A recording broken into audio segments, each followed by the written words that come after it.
Hello friends, I Pankaj Dumka welcomes you all to this class on fluid mechanics. Today we will be discussing about the uh, development of mass and momentum conservation from Reynolds transport theorem. So in the last lecture you have seen that how we can derive the Reynolds transport theorem, where B is the extensive property of the system and beta is the intensive property. But remember that this is the flow of the fluid is with respect to the uh, control volume. So it is better to write this as VR so that there is no confusion in future. What is VR? VR is the relative velocity of the fluid with respect to the control volume, which is V minus Vc. V is the absolute velocity of the fluid with respect to inertial frame of reference. Vc is the velocity of the control volume with respect to an inertial frame of reference, and Vr is the relative velocity of the fluid with respect to the mm, control volume itself. Now, when we talk of mass conservation,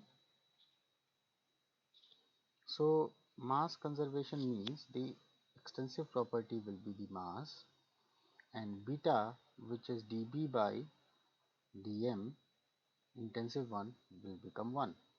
So the equation get reduced to dm by dt for the control mass system or the system will be equal to del by del t volumetric integral of beta, which is 1, so it is rho dv, plus surface integral of beta, which is 1, and then rho vr dot eta dA. Now you all know that for system, that is the control mass system, you always say that the mass is inherently conserved. That is, this is a fixed identity system.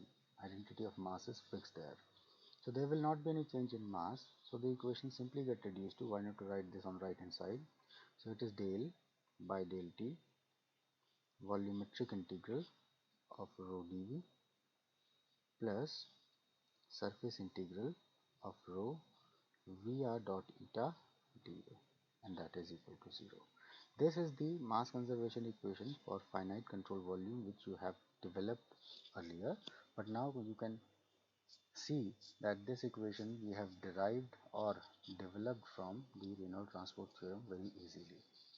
So let us move ahead to the momentum conservation.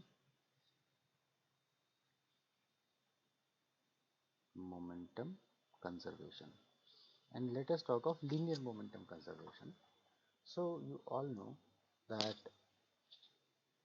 P here will going to be linear momentum, that is mass times velocity, and beta then becomes v vector only. So this equation simply get reduced to, or the Reynolds transport theorem get reduced to, mv vector for system, that is control mass system, and then del by del t volumetric integral of v vector rho dv plus surface integral of v vector rho vr dot eta dA. Now what is this left hand side? This left hand side is the rate of change of momentum of the system, which is nothing but the force. So this is the total force acting on the system or the control mass system or on the control volume system, which is coinciding with the control mass system.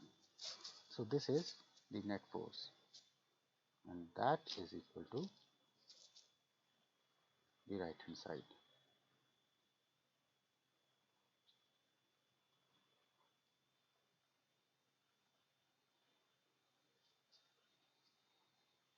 Now friends, remember one thing, that this is the linear momentum conservation, sorry, this is the linear momentum conservation,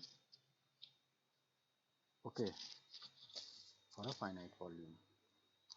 But remember, it is always easy, it is always in fact better to apply a problem from the frame of reference of control volume itself. It is the whole picture has to be looked from the control volume itself, because most of the times control volumes are moving. So it's better to sit on the control volume and then look what is happening there.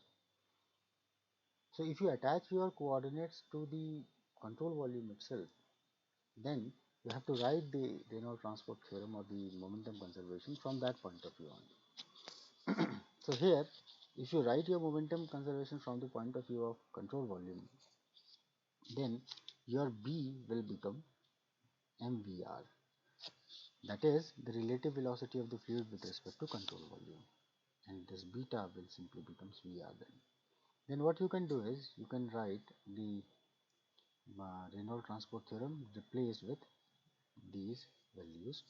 So it is d by dt mvr for the control mass system, and that will be del by del t control volume vr rho dv plus control surface vr rho vr dot eta dv. Now this is the mass flux with respect to the control volume, so vr has to come there. But in totality, what we have done is we have looked everything with respect to the control volume. Now what you can do is, you all know that Vr is what relative velocity of the fluid with respect to control volume, which will be velocity of the fluid with respect to inertial frame minus velocity of control volume with respect to the inertial frame. So what you do is, you plug in the value of this Vr on the left hand side, and let's look what happens. So d by dt of m v minus vc. Okay, so if you look this, what you can do is, this is with respect to control mass system, so it is m d by dt of v minus vc control mass system. So this will be m dv by dt, and this is m dvc by dt. Now what is dvc by dt? This is the rate of change of velocity of the control volume itself if the control volume is moving from the point of view of control volume. So this is what, this is the total change in velocity of the control volume, and total change in velocity is nothing but the acceleration of the control volume. Therefore this is m dv by dt of control mass system minus m acceleration of control volume. So when you club this with the equation, then you will be getting, and what is this? This is the net force acting on the system or the control volume. Okay,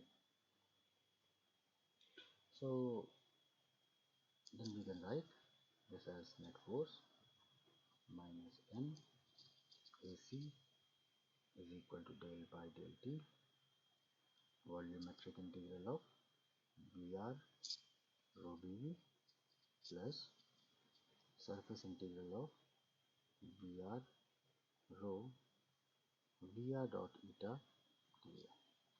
So this becomes now the linear momentum conservation from the point of view of control volume only. And this is what you should always remember and use.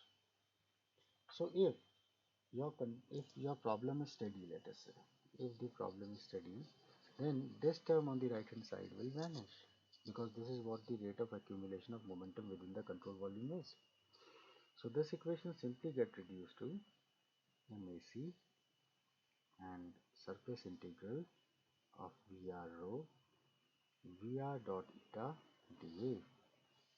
Okay, and if your control volume is either stationary or moving with uh, let us say uniform velocity, then for stationary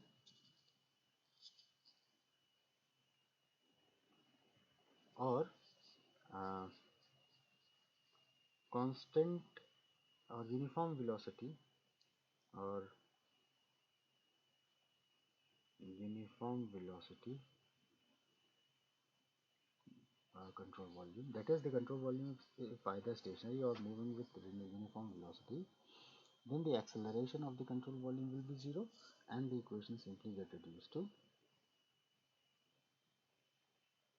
Vr rho Vr dot eta dA.